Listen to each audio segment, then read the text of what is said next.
Most of you know, where I grew up and where I still live. I don't have to tell you that. We affectionately refer to it as the Fofo. I served many of you as your Texas State Legislature in the House for a number of years, and now I'm humble, honored, and privileged to be the city's mayor. We're facing a crisis in this country. Every day we're losing our youth to unnecessary violence.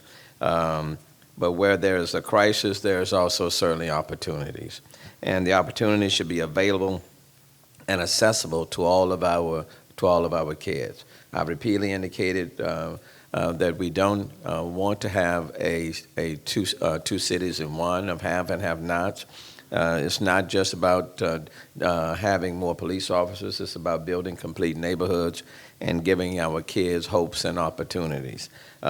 Before I reached any of the political goals, I, like you, I was a child who dreamed big, and I wanted to do big things. Raised by a father and mother who shared many of those same beliefs with all 9 of their kids. And one of the things that I think inspired many of us in this room is that we had hopes and dreams and aspirations. But when kids lose those hopes and dreams or don't have them, then we have a crisis. And if they're living in communities that are burdened and they can't see beyond that, we have a crisis. So it's not about today, MBK, it's not about just doing some incremental stuff. You do a little bit here and a little bit there, and nobody can see the little bit that you have done. But if we want to build a city of champions, then we have to be willing to put in place some transformative things. And in this city, even though there are 250 other MBK chapters, we're not just seeking to be one of 250. We want to be one that leads the way for those 250. So that's where we are. I was somewhat fortunate that a lot of youth today, like many of us in this room, if not all of us, despite the challenges that we face, there were many people who stepped up to the plate. Houston has always been a city of opportunity, a city where big dreams can come true. And My Brother's Keeper Houston is a solution that will bring nonprofits, public and private sector groups to the table to provide a coordinated network of support to eliminate barriers that prevent youth from achieving their dreams. Now, let me just pause here and just say that many of you are doing great things in your own right. No question about that. MBK is not trying to reinvent the wheel, not trying to take what you are doing and say, then we are going to do it. But it is about trying to establish a meaningful, effective network where we are trying to achieve the same thing, and that is to build a city of champions. So it requires a coordinated effort. It requires, if we're going to create cities of opportunity, or people of opportunity, it means that we must first suppress our own egos and selfish desires. It's not about us. It's about the kids that we are trying to invest in. And so we're trying to pull all of this together. It is essential that our city's youth have access to quality education and employment opportunities, as well as a safe environment in which to function and grow. The tragedies that we have all witnessed in Ferguson, Baltimore, Louisiana, and I can go on and on, can be prevented if we deal with matters on the front end. And as mayor of this great city and a promising city, I am committed to ensuring every child has a formidable chance to be successful from the cradle to college and a career because, one, investing in our youth is a big idea. Building families is a big deal. Ensuring communities are stronger is a big deal, and is an economic imperative if our city is to remain competitive in the marketplace and be a place where people want to call home. We must stand and work united as a city to ensure every child has an opportunity to be a champion, and we owe it to them that to have no school or school district can do it alone, no mayor or council member can do it alone, and no nonprofit or business can do it alone. It's going to take all of us to do it together. And today, my staff in MBK Houston will outline our strategic approach. I don't want to steal any of their thunder, and we are talking about pulling together to execute some interventions that have proven successful in moving the needle. Interventions that will deploy a public education campaign so that parents, the community, and care providers can collectively promote and share common strategies to better assist young children in being more prepared to enter school and ready to learn. Interventions that will stock and staff libraries so that our youth have access to up-to-date scholastic and interest-based books. Interventions that will implement an early warning system and systems of care model to address social and emotional dysfunctions that a lot of our youth demonstrate early on in their development, but it's oftentimes overlooked or simply ignored.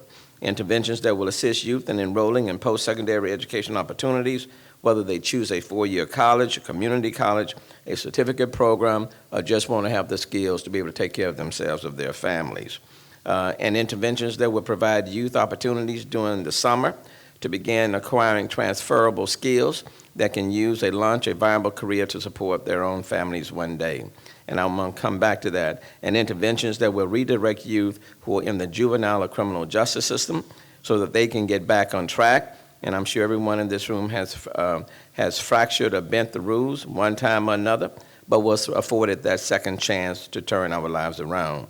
These kids of interventions will require us to pool our big hearts and our pockets together to really make a difference in the lives of our city's youth. President Obama outlined the blueprint, and as Ashley said, 250 are working together. But I would like to ask members of my Brothers Keepers leadership team, the Milestone Action Team, and members of the area action teams in the Kashmir, Scarborough, and Wheatley communities to stand up and be recognized at this time. Y'all can stand. All right.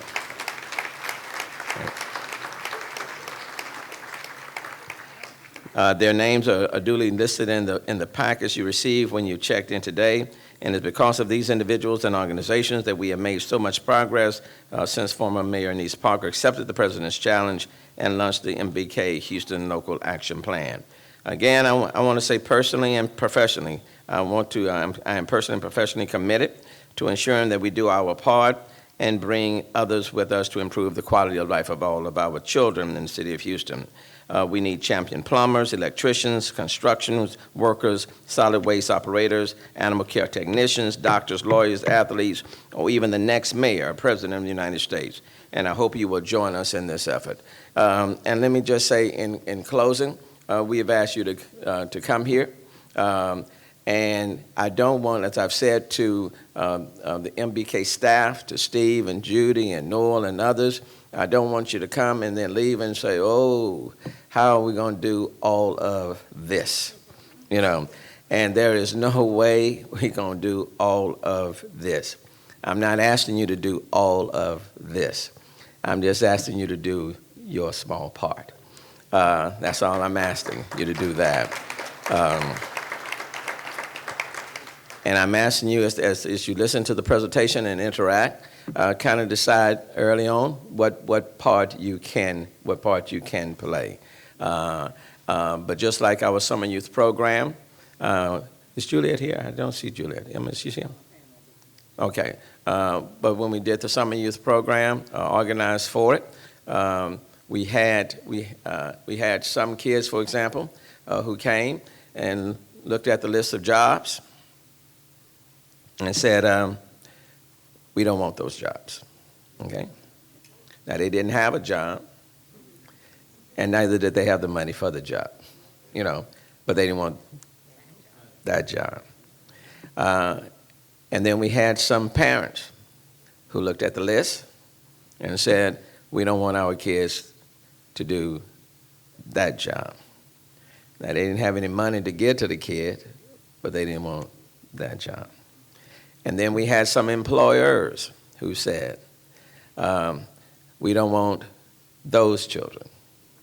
Well, I don't know what those children, well, I do know what those children are, okay? But they didn't want those children. And then we had some who said, we are doing our part. The only problem is that we couldn't see our part that they were doing, okay? We cannot criticize when things are going wrong and kids are going astray, if somebody is doing something we don't like, if we haven't done our part to mitigate the risk of that type of behavior. So I know it's in many ways it seems so massive, and so the job is so large, but I do know that if we work collaboratively, okay, then I think we can have some significant progress in addressing the situation. But I am committed to it. This is, for me, it's one thing to fill a pothole. And let me tell you, we have been very successful.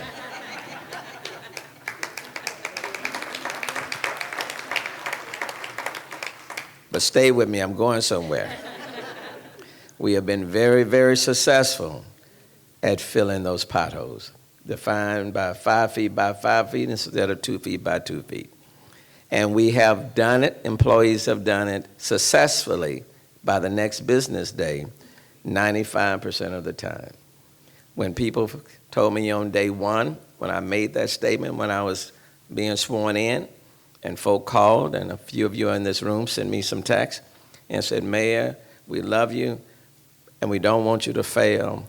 Try not to make those type of promises, because it hadn't been done before, and kind of wait until you get in there and get your feet wet and know who you're dealing with, and then do it. But don't just come out the gate, because people are going to think you don't know what you're doing. And so don't make those type of promises. Well, some 9 months later, those potholes are being filled by the next business day, 95% of the time. What I discovered, if you don't set high expectations, you will not get the performance. We have filled the potholes, and you all are driving over those potholes, over those streets. But as I bring back Darian, let me leave this with you.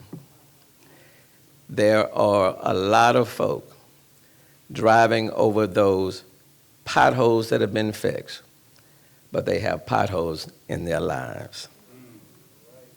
What sense does it make to have smooth streets and people with potholes in their lives riding over those streets?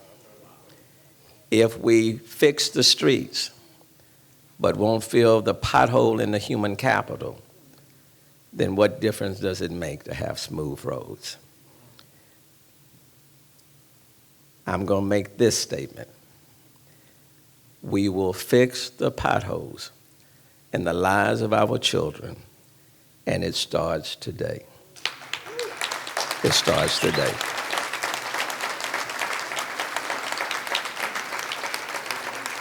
And if we are not committed to doing that, then what use are we here in the first place?